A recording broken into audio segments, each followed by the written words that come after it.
Hi guys, today I want to share my notes from Braving the Wilderness by Brene Brown.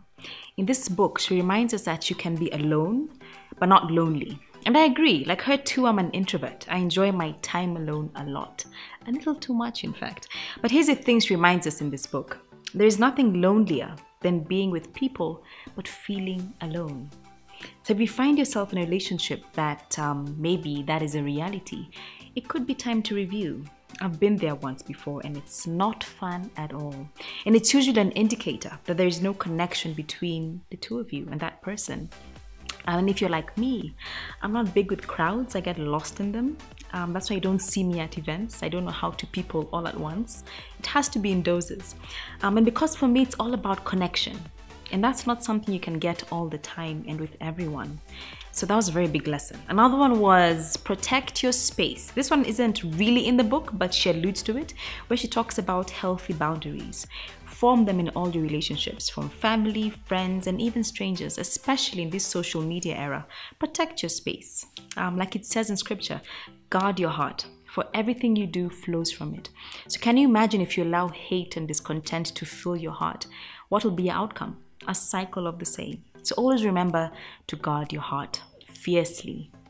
Another powerful lesson was face-to-face contact can make us healthier, happier, and even live longer.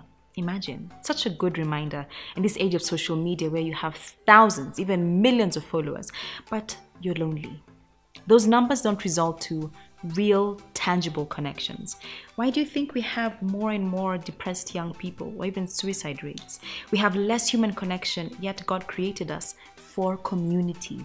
Belonging is very essential to our survival. So I urge you today, take up the challenge and get offline after watching this, of course, and have a meal with your family, talk to a friend or even a stranger, check in and see how they're doing.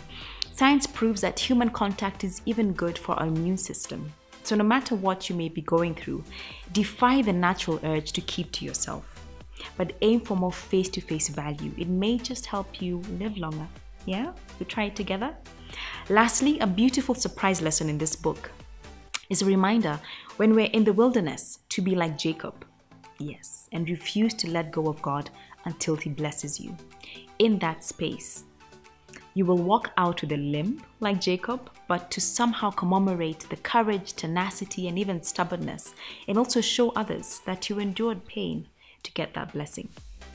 And that, my dear friends, are my top lessons from the Braving the Wilderness book by Brene Brown. I suggest you try all Brene Brown's books. She is a good reminder to always stay and move from an authentic space, and that it's okay to be vulnerable and actually thrive in being vulnerable. So if you haven't read the book, I hope I've given you a few tips to make you read it. And you can share with me other books you think I should check out. Yeah, reading culture.